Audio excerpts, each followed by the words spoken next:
Hello everyone, my name is Bragu and I welcome you to my YouTube channel Let's English. So today we are going to discuss a paragraph which has been taken from the Hindu editorial.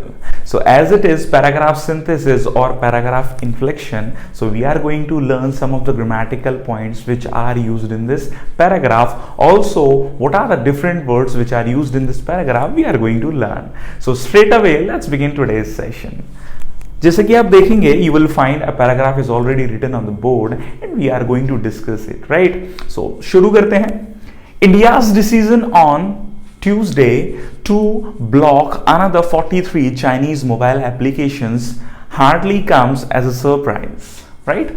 पहली line simple से समझ में आती है हमें. India's decision on Tuesday. देखिए Tuesday day का नाम है तो ऑन आ गया प्रेपोजिशन.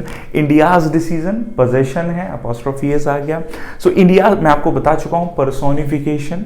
नाउन को हम पर्सोनिफाई करते हैं तो हम उसके साथ अपोस्ट्रोफी एस यूज कर सकते हैं भले ही वो नॉन लिविंग थिंग क्यों ना हो. और कंट्रीज को हम न्यूट्रल जेंडर मानते हैं लेकिन चूंकि उनके साथ पर्सोनिफिकेशन जुड़ जाता है इसीलिए उनके साथ अपोस्ट्रोफी एस सही है.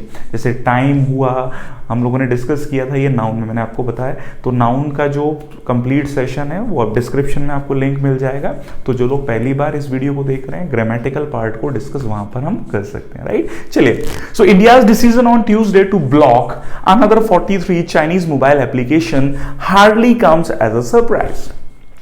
पहले हुआ करता था कि जनरली इंडिया अगर कोई चीज बैन करता था तो लोगों के दिमाग में हलचल मचे, इंडिया ने बैन कैसे कर दिया. लेकिन अब जो उन्होंने अभी 43 चाइनीज एप्लीकेशंस ब्लॉक किए हैं ये कोई ज्यादा सरप्राइज का विषय नहीं है. Hardly comes to surprise. Present simple tense का यूज किया है चूंकि ये चीज हो चुकी है. फिर भी एक फैक्ट है, मैं आपको बता चुका हूं जो भी फैक्ट्स होते हैं न्यूज़पेपर में प्रेजेंट सिंपल से बनाते हैं क्योंकि वो आज भी सही है भले ही कभी भी हम लोगों ने उसे डिक्लेयर किया हो या किसी ने भी.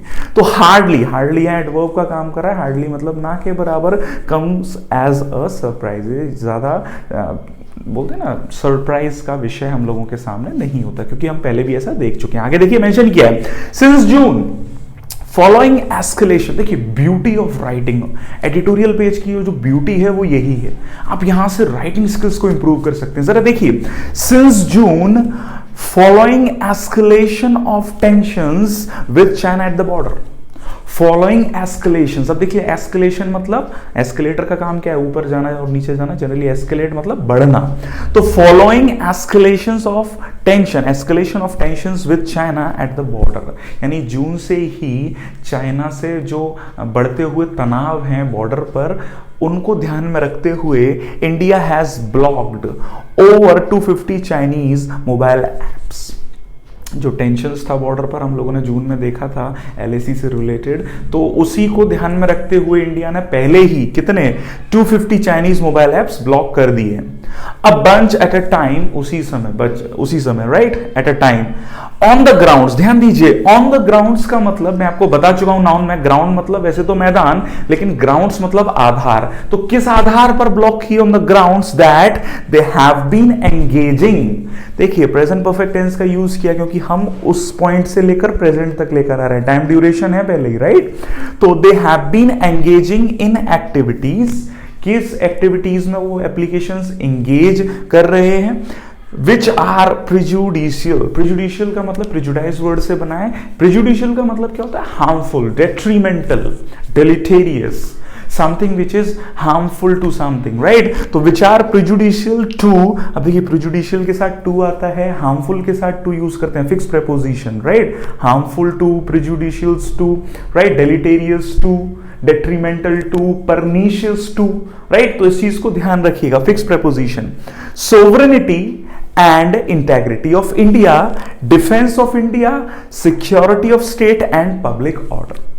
ये सारे एप्लीकेशंस जो ब्लॉक किए हैं वो इन सब को क्या कर रहे थे? इनकी सोवरेनिटी और इंटेग्रिटी को क्या कर रहे थे? हार्मफुल हो रहे थे इनके लिए, राइट. तो टू यूज किया है. ये ग्रामेटिकल पॉइंट आप ध्यान रखिएगा फिक्स प्रेपोजिशन के रूप में. मैंने बताया थे harmful to, deleterious to, detrimental to, injurious to और परनीशियस टू, राइट. तो इन सारे वर्ड्स को ध्यान रखेंगे. इनके साथ generally fix preposition to use करते हैं, हार्मफुल. और सिनोनिम्स हैं तो आसानी से आप याद रख सकते हैं. क्लियर. चलिए. The latest instance late instance का मतलब एग्जाम्पल, आजकल फॉर एग्जाम्पल कीजिए, फॉर इंस्टेंस भी बोलते हैं, तो इंस्टेंस मतलब एग्जाम्पल। तो जो नया example of app blocking has come at a time, कब आया नया एग्जाम्पल ब्लॉक करने का एप्लीकेशंस का? When the two sides while still talking, जब दोनों ही पक्ष जबकि बात कर रहे हैं, are struggling to come up. देखिए कम अप विथ एक फ्रेजल वर्ब है। कम अप विथ का मतलब क्या है? किसी मुद्दे पर आने की कोशिश करना, डिस्कशन करना। To come up with an agreement, approach करना, राइट, डील करना किसी चैलेंज से निपटने के लिए। To come up with, challenge से डील करना, राइट, निपटने के लिए, स्पेशली यहां उस सेंस में यूज हुआ है। Are struggling to come up with an agreement for disengagement along the line of actual control. अभी भी संघर्ष कर रहे हैं एग्री करने के लिए, किस बात में? डिसएंगेजमेंट, किससे रिलेटेड? उसके आसपास का एरिया, वही हम लोग जानते हैं मुद्दा हमारा रिलेटेड किससे है कि ये एरिया कैप्चर कोई ना करे, तो उस पर एग्री होने से अभी भी स्ट्रगल कर रहे हैं, the line of actual control, right.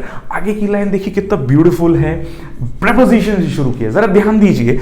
With the immensely popular TikTok and PUBG already blocked, ध्यान दीजिएगा, विद द इमेंसली पॉपुलर, बहुत ही ज्यादा पॉपुलर कौन कौन से दो applications? TikTok and PUBG already blocked, उनके ब्लॉक होने के साथ दिस टाइम, इस समय, it was the turn of the likes, उसी तरह किसका टर्न था? Of Alipay Cashier Snack Video, Chinese social adore app and Alibaba Workbench to meet the same fate. उन्हीं का भी वही भाग्य हुआ जो किसका हुआ? टिकटॉक एंड पबजी का। So it was the turn of, ध्यान दीजिए, it was the turn of, specify किया the turn of the likes, उसी तरह किस किस का यहां मेंशन किया है? To meet the same fate, उसी भाग्य को मिलना, यानी बैन होना।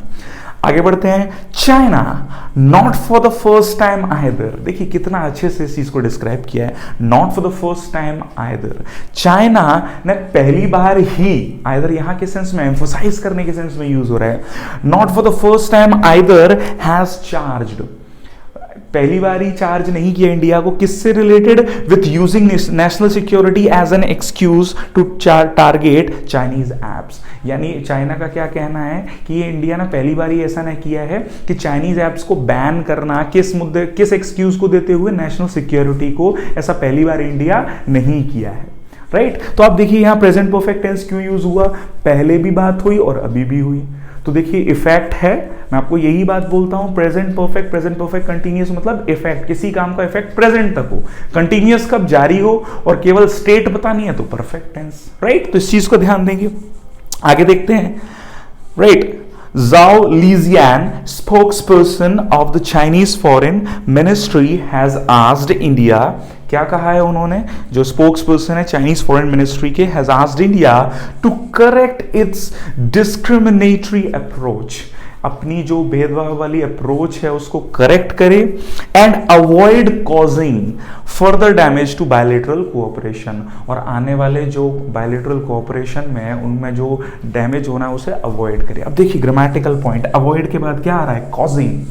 इंग्लिश में देर आर सर्टेन वर्ब्स जिनके बाद जेरेंड फॉलो करते हैं, जैसे कि अवॉइड यहां लिखा है, keep, enjoy, forgive, right, mind, हम लोगों ने इस तरह, रिमेंबर, रिकॉल, ये बहुत सारे वर्ब्स ऐसे हैं जो मैं आपको नॉन फाइनाइट वर्ब्स में अच्छे से और एक्सप्लेन करूंगा। कंसीडर, इन सारे वर्ब्स के साथ अगर कोई वर्ब आती है तो वो जेरेंड फॉर्म में यूज करते हैं उसका सही मीनिंग, क्योंकि हम जानते हैं वर्ब जो आएगी उसे नाउन दो ही तरह से बना सकते हैं, या तो आईएनजी या 2+V1, यानी जेरेंड, या फिर जिसे हम क्या बोलते हैं? Infinitive, right. तो इन वर्ब्स अवॉइड के बाद क्या आ रहा है? Causing, right. तो इसी तरह से हम लोग ध्यान रखेंगे। So there were 2 or 3 grammatical points we have learned from this particular paragraph, and one phrasal verb was there and words, right? I hope आपको ये paragraph समझ में आया हो। So this is all for now. We'll see you in the next session. Thank you very much everyone.